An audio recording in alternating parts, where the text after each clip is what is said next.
What you are about to hear is a story of ultimate betrayal, a story that peels back the glittering facade of a perfect life to reveal a cold, dark truth. It's about a woman who gave her heart, her mind, and her body to build an empire with the man she loved, only to be left fighting for her life and the life of her unborn child, while her millionaire husband vacationed with his mistress. This isn't just a story of heartbreak. It's a story of chilling neglect, incredible strength, and a reckoning that would shatter a dynasty. Stay with us as we uncover how a woman on the brink of death rose from the ashes to reclaim everything she had lost, and more. The air in the penthouse apartment overlooking Central Park was always perfectly climate-controlled, a sterile 72 degrees that felt neither warm nor cool. It was Alice Vance thought, as she rested a hand on the swell of her belly, a lot like her marriage. From the outside, it was perfect, an object of envy. Inside, it was a space carefully calibrated to prevent any real feeling from taking hold. Alice and Julian Vance were the city's golden couple. He was the charismatic founder of Vance Industries, a tech logistics giant that had revolutionized supply chain management. She was his brilliant, beautiful wife, the quiet architect of his initial success, now gracefully retired to manage their homes and prepare for their first child. Their life was a curated collection of magazine spreads, charity galas, and envy-inducing vacation photos. But the gloss had worn thin for Alice. Julian, once her partner in every sense, had become a ghost in their opulent home. His business trips grew longer, his excuses vaguer. The easy laughter they once shared had been replaced by the clipped, efficient tones of a CEO addressing a subordinate. He still called her "my love," but the words were hollow, like echoes in the vast, marble-floored rooms of their apartment. The pregnancy had been her last desperate hope to bridge the chasm that had opened between them. It was a high-risk pregnancy, a fact her doctors, Dr. Anya Sharma at St. Jude Medical Center, constantly reminded her of. At 36, with a history of complications, she was ordered to take it easy. "Stress is your enemy, Alice." Dr. Sharma had warned, her kind eyes filled with concern. But stress was a permanent resident in the penthouse. Today it was a particularly unwelcome guest. Julian was leaving again, this time for a critical investors' summit in Milan. "It's only for a week, my love," he said, adjusting the knot of his silk brioni tie in the reflection of a floor-to-ceiling window. His reflection was perfect chiseled jaw, custom-tailored suit, a watch worth more than the car she grew up with. "Daniel will be with me. We'll close the European expansion deal and I'll be back before you know it." Alice traced the rim of her porcelain teacup. I have a checkup on Thursday, a big one, the 32-week scan. I was hoping you'd be here." He turned his smile, practiced and dazzling. It was the smile he used for shareholders and news cameras. "I wish I could be. You know I do. But this is for us, Alice, for our son. Securing his future." He placed a cool, fleeting kiss on her forehead, his scent of expensive cologne and ambition already halfway out the door. "My assistant Clara has all my contact details. Call if you need anything." Absolutely anything. She watched him go, the heavy oak door clicking shut with a deadening finality. She knew Daniel, his business partner, wasn't going. She had overheard a call 2 days ago. Julian was traveling alone. The lie was so casual, so effortless, it stole her breath. Later that afternoon, a sudden sharp pain shot through her lower back, tightening its grip around her abdomen. She gasped, steadying herself against the cool marble of the kitchen island. Braxton Hicks, she told herself, trying to breathe through it. Her doctor had said to expect them. But this was different. This was a vicious, relentless clenching that made her vision swim. Another wave hit more powerful than the last. A cold dread washed over her. Something was wrong. Terribly wrong. With trembling fingers, she pulled out her phone and dialed Julian's number. It went straight to voicemail. "Voicemail is full," a sterile electronic voice announced. She tried his assistant, Clara. "I'm sorry, Mrs. Vance." Clara's voice was flustered. Mr. Vance left specific instructions not to be disturbed for the first 24 hours of his trip. He said it was imperative for the negotiations. "Clara, this is an emergency," Alice pleaded, her voice cracking as another contraction seized her. "You have to tell me how to reach him." I can't, Mrs. Vance. My job. He was very clear." The line went dead. The pain was blinding now. She slid down the side of the island, her phone clattering to the floor. Her hand fell to her belly, a silent prayer for the tiny life within her. Her vision began to tunnel, the glittering Manhattan skyline blurring into a cruel, indifferent smear of light. Her last conscious thought was of Julian's perfect lying smile. The first person to sense the silent catastrophe unfolding in the penthouse was Chloe Peterson. A sharp-witted, fiercely loyal journalist and Alice's best friend since their scholarship days at Columbia, Chloe had a sixth sense for when things were off. Alice hadn't responded to her last 3 texts, a highly unusual radio silence. "Probably just sleeping. Dr. Sharma told her to rest," Chloe muttered to herself, pacing her much smaller, much more cluttered apartment downtown. But the knot in her stomach tightened. She called Alice's phone. It rang and rang, the unanswered chimes, echoing the growing dread in her mind. Finally, voicemail. That was it. Chloe grabbed her keys and was out the door in seconds, hailing a cab with a frantic wave. The ride uptown was a blur of yellow taxis and blaring horns. She used the emergency key Alice had given her years ago, a relic from a time before Julian, when their friendship was Alice's primary fortress. The silence that greeted her inside the penthouse was heavier and more profound than the usual quiet. "Alice," she called out, her voice swallowed by the cavernous living room. She walked through the pristine space, her eyes scanning for any sign of her friend. She found her in the kitchen, a crumpled heap on the cold floor, pale and terrifyingly still. "Oh God! Alice!" Chloe screamed, rushing to her side. She saw the faint rise and fall of Alice's chest and felt for a weak, thready pulse. Her journalistic training kicked in, pushing past the panic. She dialed 911, her voice sharp and clear, as she gave the dispatcher the address and details. "Pregnant female, 32 weeks, unresponsive, history of high-risk pregnancy." While she waited, she tried Julian's number again. Straight to the full voicemail. Fury, hot and potent, surged through her. She called his office, demanding to be put through to his assistant. Clara answered her voice, trembling slightly. "Chloe, I told Mrs. Vance." "I don't care what you told her." Chloe yelled, her voice raw. "Alice has collapsed. She's unresponsive, and an ambulance is on its way. Now you are going to tell me exactly where her husband is, or so help me.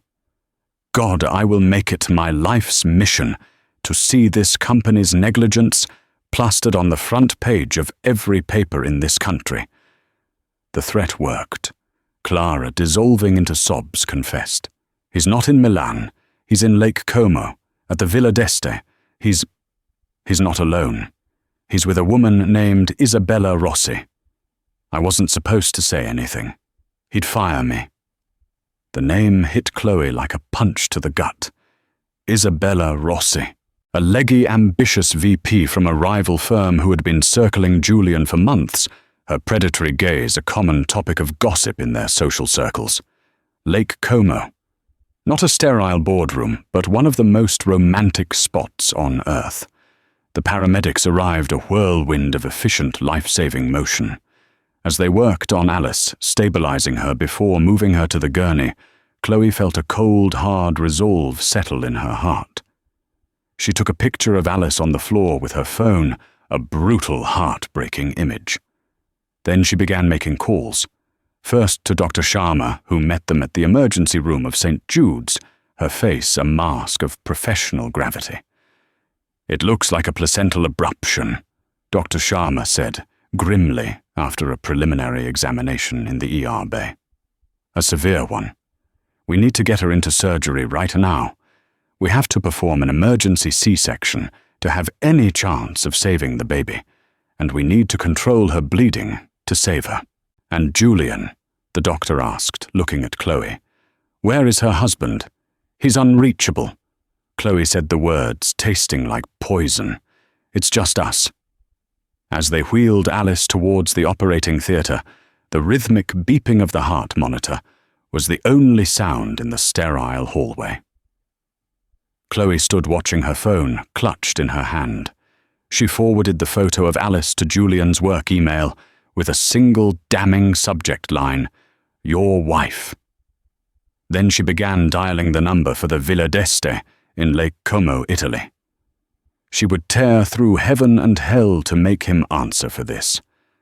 The silence on his end was no longer just neglect. It was an act of profound violence.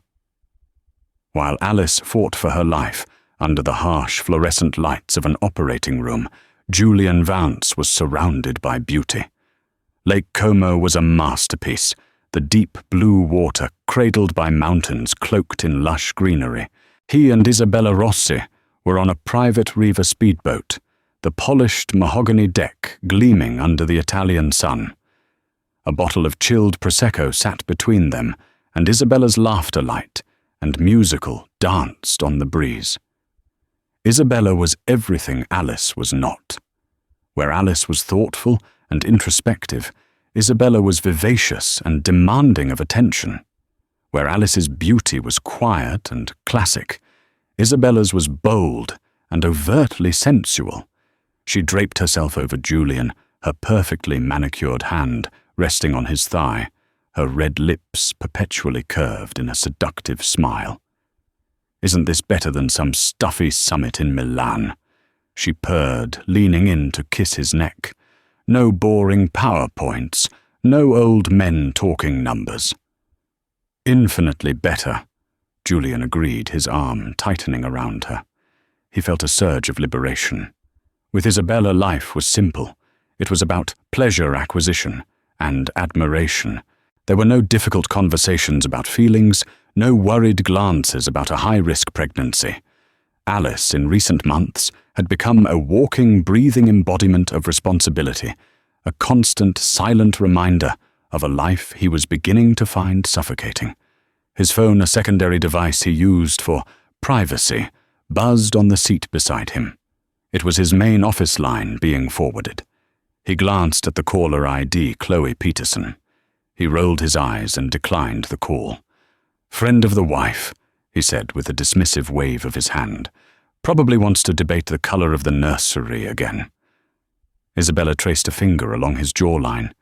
"You're too good to her, Julian. She doesn't appreciate what she has. She's turned you into a domestic bore." She had been working this angle for months, a slow, steady drip of poison. She painted Alice as a clinging, needy woman who was holding him back from his true potential, from the wild, unfettered life he deserved. "She's complicated." Julian allowed the understatement of the century. He thought of Alice's quiet intelligence, the way she could dissect a complex business proposal in minutes. That brilliance, which had once captivated him and helped build his first company, now felt like a judgment. She saw through his charm to the man beneath, and he was starting to resent her for it. The phone buzzed again. And again. Chloe. He silenced it, his jaw tightening in irritation. The intrusion was infuriating. This was his time. He had earned it. Later that evening they were dining on the terrace of the Villa d'Este, the water shimmering under the moonlight. The hotel concierge approached their table discreetly.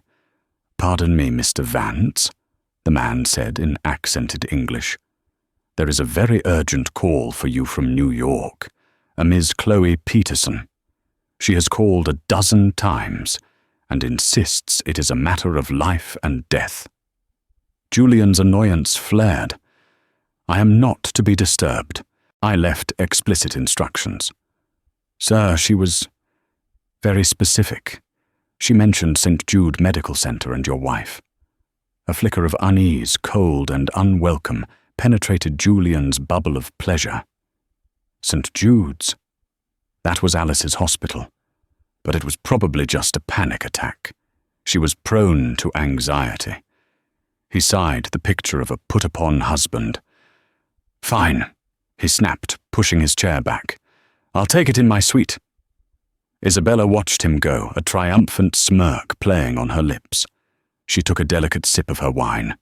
Every frantic call from New York, every sign of Alice's supposed neediness, only served to drive Julian further into her arms. She was sure of it. Up in the suite, Julian finally took the call, his tone clipped and impatient. "Chloe, this had better be important. I am in the middle of $1 billion negotiation." Chloe's voice came through the line, but it was a voice he didn't recognize. It was stripped of all warmth, honed to a razor's edge of pure, unadulterated hatred. "You left your pregnant wife to die on the kitchen floor, you son of a bitch," she hissed. "While you're off with your whore, Alice is in surgery. They don't know if she or the baby are going to make it. So you can take your $1 billion negotiation and shove it. Your wife is dying, and it's your fault." The words hit him, but they didn't register emotionally. They were data points, complications in a well-laid plan. Dying. It sounded so dramatic. Chloe was always dramatic. Still, the PR implications were significant. "I'm sure you're exaggerating," he said coolly. "Put her doctor on the phone." "They're a little busy trying to save her life, you narcissistic bastard," Chloe screamed, and the line went dead. Julian stood in the opulent suite, the sound of the lake lapping gently outside. He didn't feel grief or panic. He felt annoyed. Profoundly, cosmically annoyed. This was going to ruin his trip. It was going to ruin everything. He walked back to the terrace, his face a carefully composed mask of concern. "Trouble at home," he told Isabella, sitting back down. "Alice had a bit of a scare. I have to fly back in the morning." Isabella reached across the table, her eyes full of faux sympathy. "Oh, you poor thing. She always has such dramatic timing, doesn't she? Don't worry, darling. We'll pick this up right where we left off." Julian nodded, but his mind was already racing, calculating. He wasn't thinking about his wife or his unborn child. He was thinking about damage control. The ICU was a world of hushed urgency and rhythmic beeps. Alice drifted in and out of a morphine-induced haze suspended between consciousness and oblivion. In the fleeting moments of clarity, she was aware of a profound emptiness in her body, a hollow ache where the comforting weight of her baby used to be. The pain was more than physical. It was a soul-deep wound. Chloe was a constant presence by her bedside, her hand a warm anchor in the cold clinical sea. She had refused to leave sleeping in the uncomfortable visitor's chair, her face etched with exhaustion and fury. She updated Alice in soft tones, even when she wasn't sure her friend could hear her.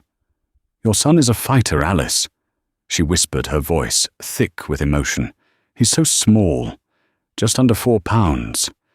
But he's breathing. They named him Baby Boy Vance for now. He's in the NICU just down the hall. He's waiting for you." Alice's eyelids fluttered. A single tear escaped and traced a path down her temple. She had a son, a tiny, fragile son who had entered the world in a storm of trauma, and his father was nowhere to be found. During one long, quiet night, as the machines breathed for Alice, Chloe's mind wandered back to the beginning. She remembered the day Alice met Julian. Alice was the brilliant, shy coder, the brains behind a revolutionary logistics algorithm she'd developed for her master's thesis. Julian was the handsome, charming business student who saw its potential. He hadn't stolen the idea, not exactly. He had seduced it from her. He'd convinced her that she needed him, that she had the brains, but he had the charisma to sell it. They became partners. Alice worked tirelessly behind the scenes, refining the code, developing the business model, while Julian became the face of the company, dazzling investors with his confidence and a vision that was largely Alice's. "Put the initial company shares in your name, Alice," he had said back then, a gesture of seeming generosity. "It's better for tax purposes, keeps things clean while my own finances are tied up. We're a team. What's mine is yours." Alice, blinded by love and trust, had agreed. She was the majority shareholder of their first startup, Logicor, the small but powerful engine that Vance Industries had been built upon. When Julian later restructured and formed the larger corporation, Logicor was absorbed, but the original paperwork, the foundation of their empire, still listed Alice Vance as the controlling owner. It was a detail Chloe suspected Julian, in his soaring arrogance, had long forgotten. He saw Alice as a part of his life. He managed not as a separate entity with her own power. A new doctor, a calm, steady neuroconsultant named Dr. Evans, came in to review Alice's chart. He explained to Chloe that due to the massive blood loss, Alice had suffered a period of hypoxia. "We're monitoring for any neurological impact," he said gently. "The next 48 hours are critical. We need her to wake up on her own." The word sent a fresh wave of terror through Chloe. It wasn't just about recovery anymore. It was about whether the Alice she knew, the brilliant, sharp, vibrant woman, would ever come back. In the dim light of the ICU, surrounded by the cacophony of life-sustaining technology, Chloe made a vow. If Julian Vance thought he could discard the woman who built him and leave her and their son to die without consequence, he had no idea of the war that was coming for him. She opened her laptop, the glow illuminating her determined face, and began to dig. She started with the old Logicor incorporation documents, searching for the forgotten key to Julian's gilded cage. The fight for Alice's life was in the hands of the doctors. But the fight for her justice was now in Chloe's. Julian's return to New York was not that of a worried husband, but of a celebrity attempting to evade the paparazzi. He took a private jet landing at a small executive airport in Teterboro to avoid the commercial terminals. He didn't come straight to the hospital. His first stop was his office for a crisis meeting with his legal team and his head of PR, a shark named Harrison Croft. "This is a nightmare, Julian," Harrison said, pacing the length of the boardroom. "A billionaire husband abandons dying wife for Italian getaway with Mistress's narrative is not something we can spin. It's poison." "Alice is prone to drama," Julian said coldly, straightening his cuffs, "and my relationship with Isabella is a private matter. Private matters cease to be private when your wife is in the ICU and your mistress is posting pictures of Lake Como on her private Instagram, which we've just discovered has been leaked to a gossip blog." Harrison shot back, throwing a tablet onto the table. On the screen was a picture of Julian and Isabella on the Riva speedboat, smiling, carefree, and utterly damning. The timestamp was from yesterday afternoon, right around the time Alice was being wheeled into surgery. Julian's jaw clenched. The fool. He had told Isabella to be discreet. "Okay," Julian said, his voice shifting into the decisive, commanding tone he used with his board. Here's the new narrative. I was at a top-secret, high-stakes negotiation in a remote location with zero reception.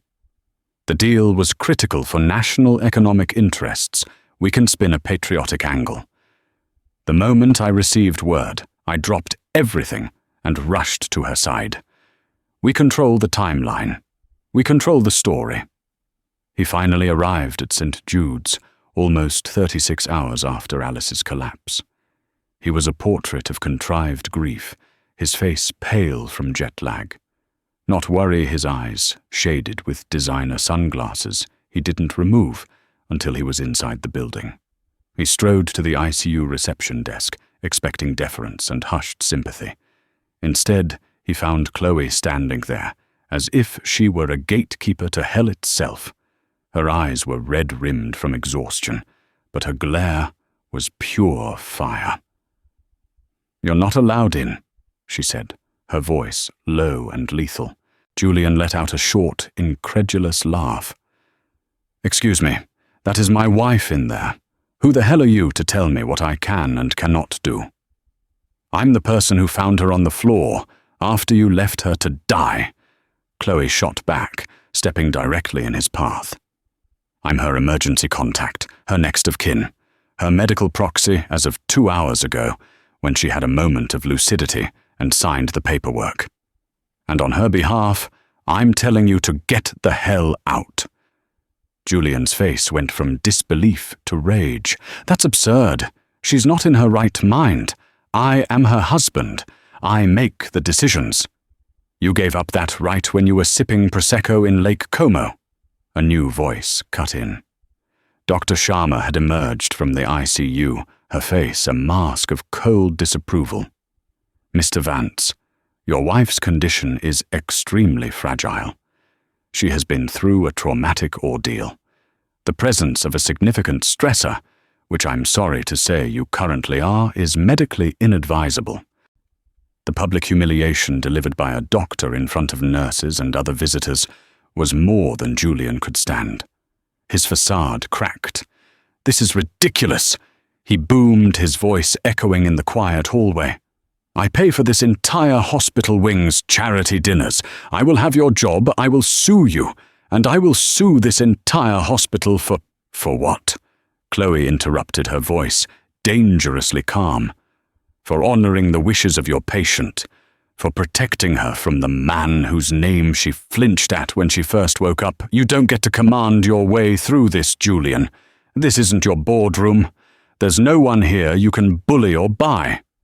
Defeated and seething, Julian stormed away, pulling out his phone. He wasn't calling a lawyer to sue the hospital. He was calling Harrison. "Plan B," he snarled.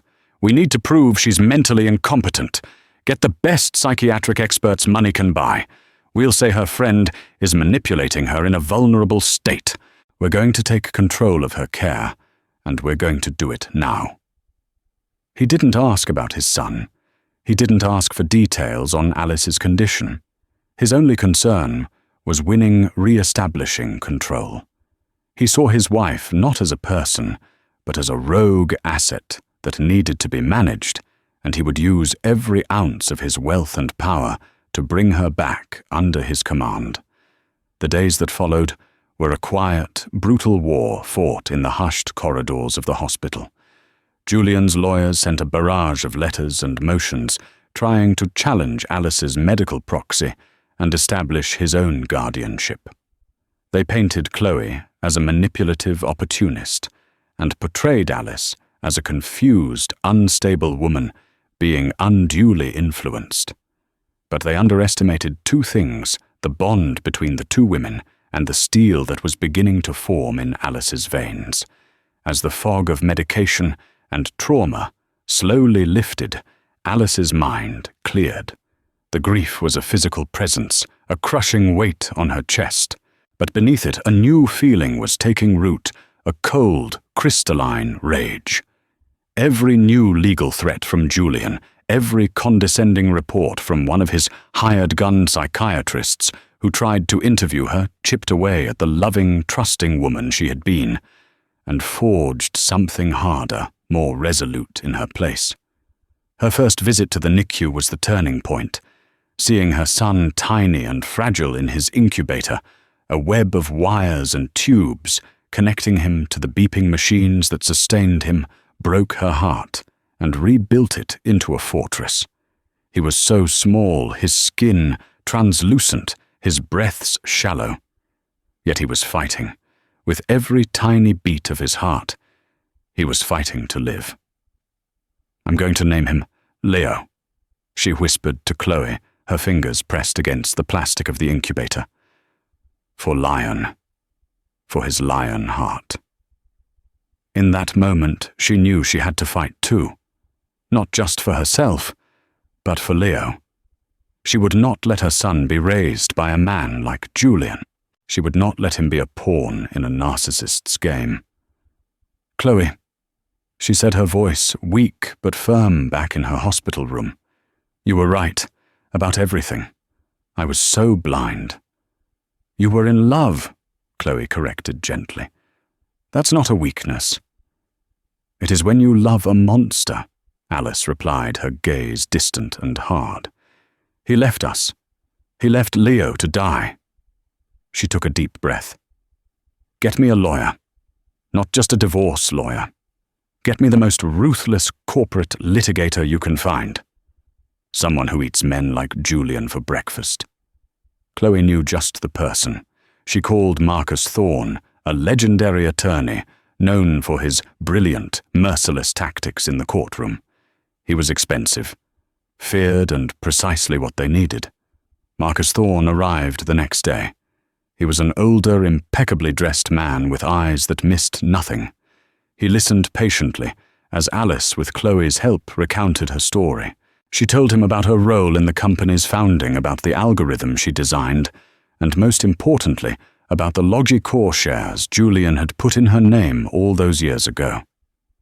Marcus's expression remained impassive, but a glint appeared in his eyes. "May I see the incorporation documents?" he asked. Chloe produced the files she had already retrieved from Alice's home safe. Marcus reviewed them silently, his finger tracing the lines of legal text. After a long moment, he looked up at Alice, a slow, predatory smile spreading across his face. "Mrs. Vance," he said, "this is more than a divorce proceeding. This is a coup d'etat." He explained the legal reality with chilling clarity. While Vance Industries was a massive, publicly traded entity, its core intellectual property and a significant portion of its foundational assets still technically belonged to the original holding company, Logicore. Julian had been careless folding the smaller company into the larger one without ever formally buying out or dissolving Alice's controlling interest. On paper in a dusty file, he had long forgotten Alice Vance still held the reins.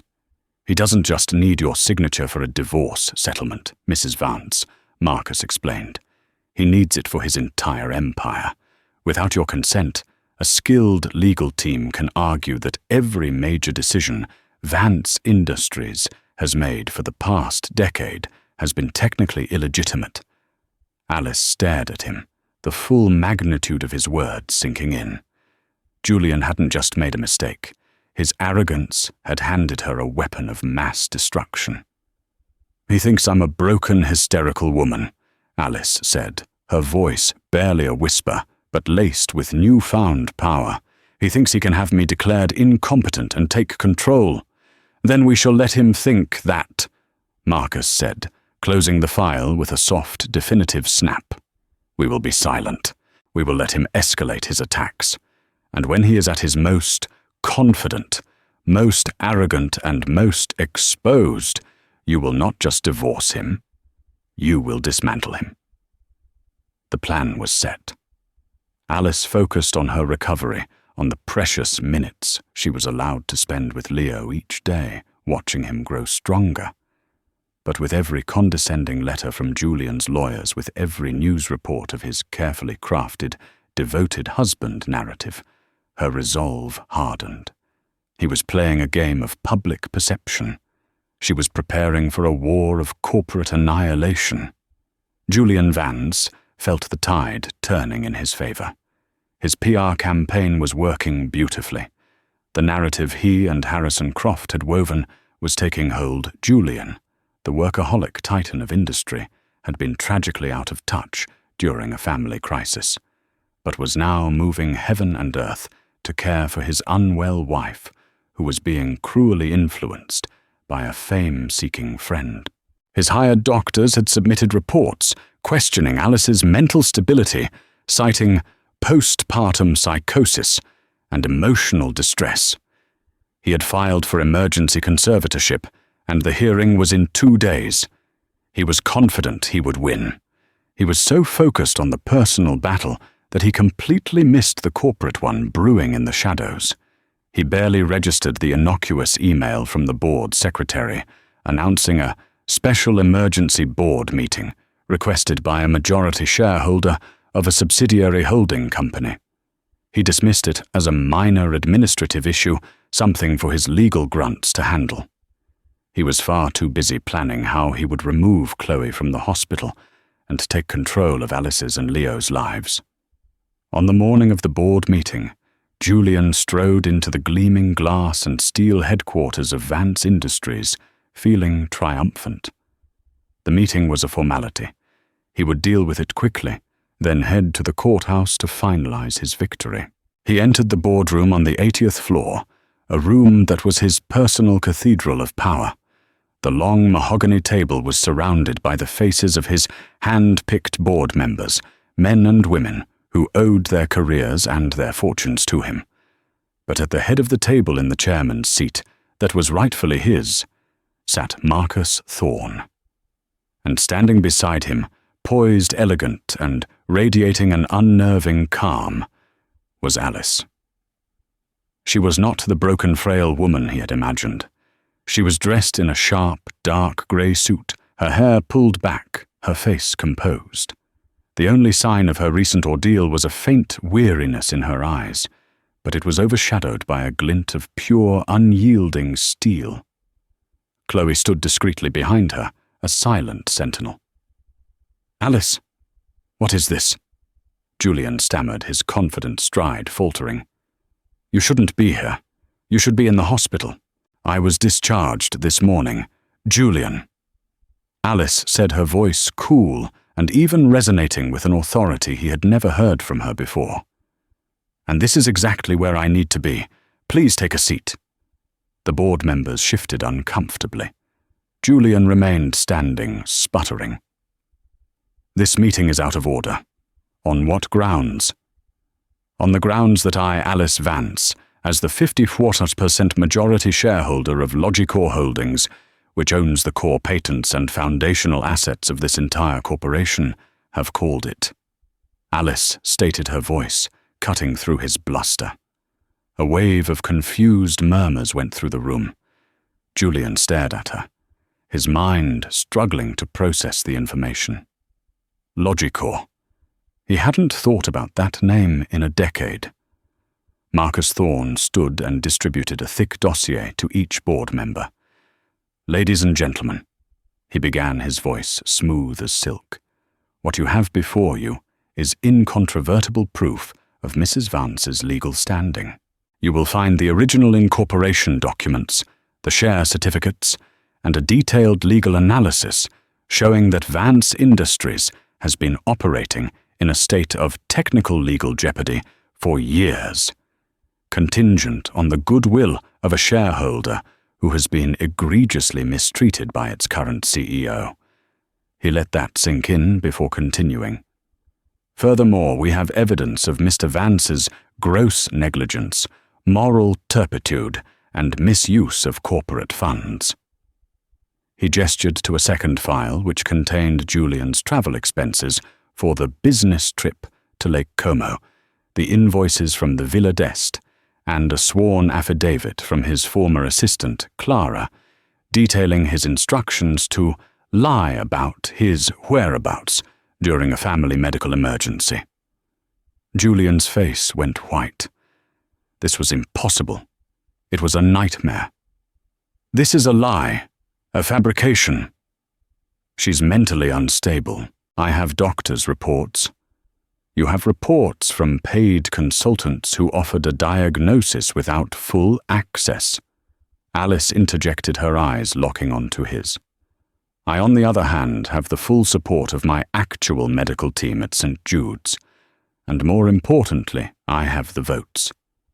She turned her attention to the rest of the board. For 10 years, Julian has run this company on a foundation I built. He has taken the credit, enjoyed the profits, and become a man I no longer recognize. A man who would leave his wife and unborn child to die for a weekend with his mistress. This is not just a personal failing. It is a catastrophic failure of judgment that puts every person in this room and every shareholder of this company at risk. The liability is astronomical. She paused, letting the fear of lawsuits and financial ruin permeate the room. Therefore, pursuant to the bylaws of Logicor Holdings, and by the authority vested in me as majority shareholder, I am calling for a vote. A vote of no confidence in CEO Julian Vance, and a motion for his immediate removal from the board and from this company, effective immediately. Julian looked around the table, his eyes pleading with the men and women he had placed in these seats. But he saw no loyalty. He saw only fear.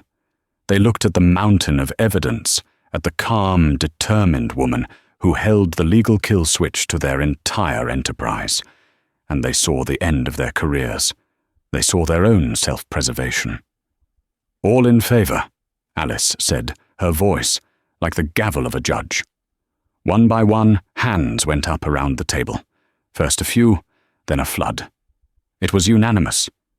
Julian Vance, the titan of industry, stood in the center of his empire, utterly defeated.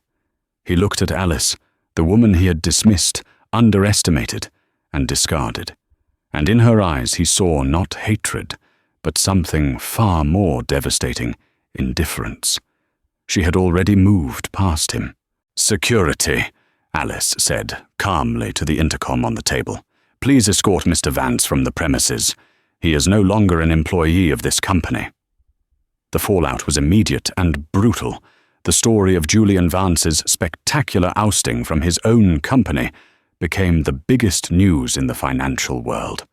Chloe, using her journalistic connections, made sure the full, unvarnished truth came out. She didn't have to spin it.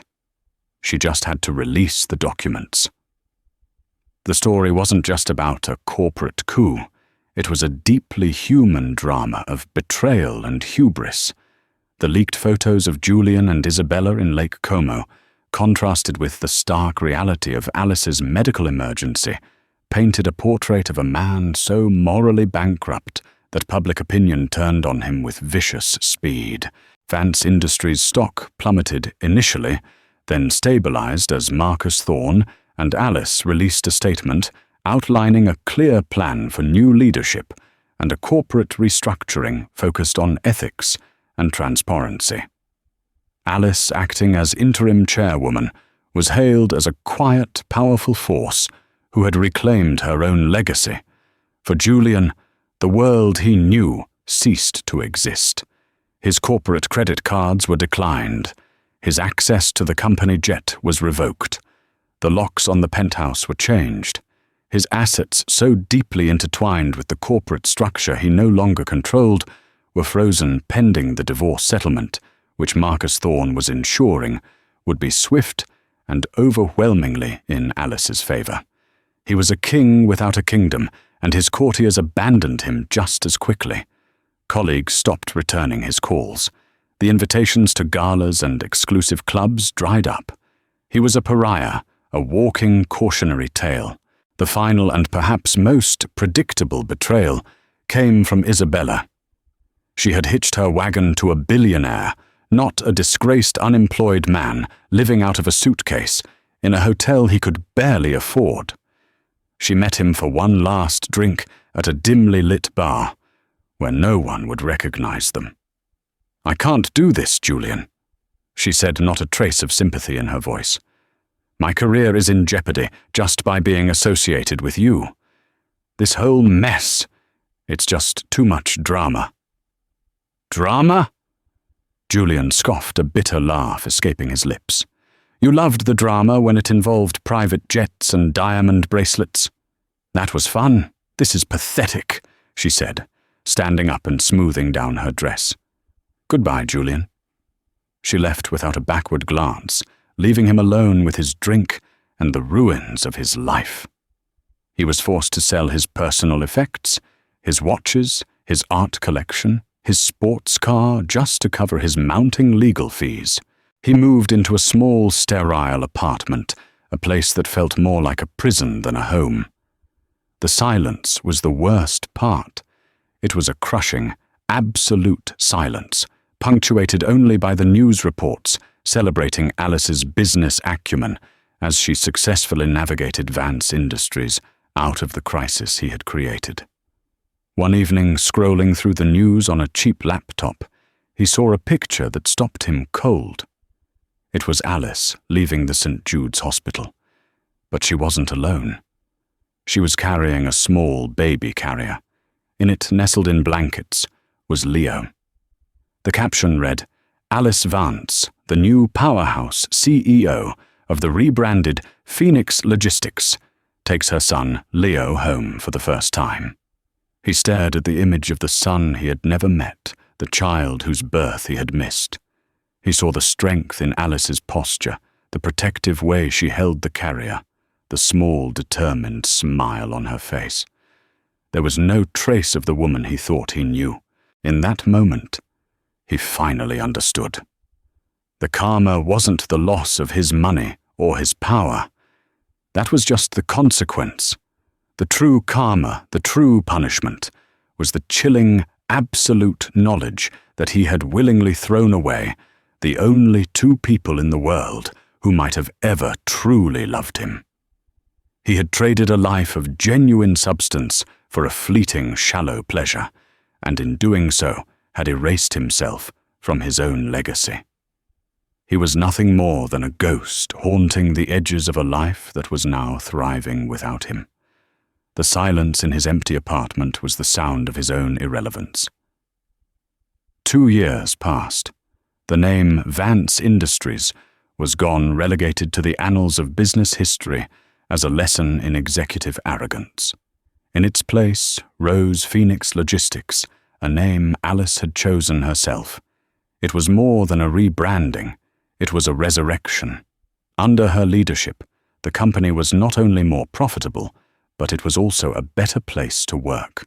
She implemented family-friendly policies, championed women in leadership roles, and invested heavily in ethical supply chain practices, all the things she had once suggested to Julian, who had dismissed them as sentimental nonsense. The penthouse overlooking Central Park was also transformed. The cold minimalist decor was replaced with warmth and color. The air of sterile perfection gave way to the happy chaos of a home filled with a child's laughter. It was no longer a gilded cage, but a sanctuary. Alice was a different woman. The ordeal had not broken her. It had forged her. The quiet intelligence was still there, but it was now paired with a confident authority that commanded respect in every boardroom she entered. The gentle heart remained, but it was now guarded by a fierce protective instinct reserved for her son and the close circle of friends who had stood by her. Leo was a bright, happy toddler, the center of her universe. He had her thoughtful eyes and a smile that could light up a room. He showed no lingering effects of his traumatic birth, a fact for which Alice was eternally grateful. She made sure his life was filled with love, stability, and joy, everything that had been absent in its chaotic beginning. Chloe remained her steadfast friend, now the godmother to Leo, and a frequent visitor to the penthouse, their bond stronger than ever. Marcus Thorne had become a trusted advisor and a friend guiding her through the complexities of her new role.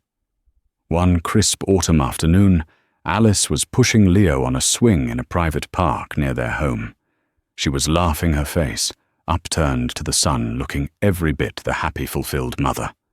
Across the park, a man watched from the shadows of a large oak tree.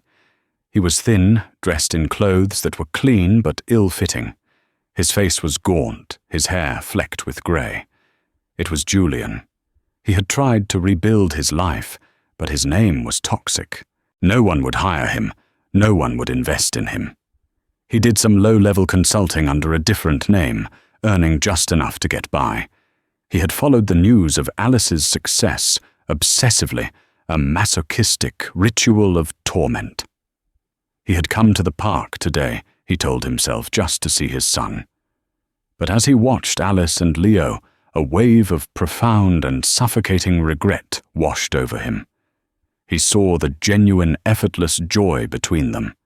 He saw the life he was supposed to have, the love he had so carelessly discarded.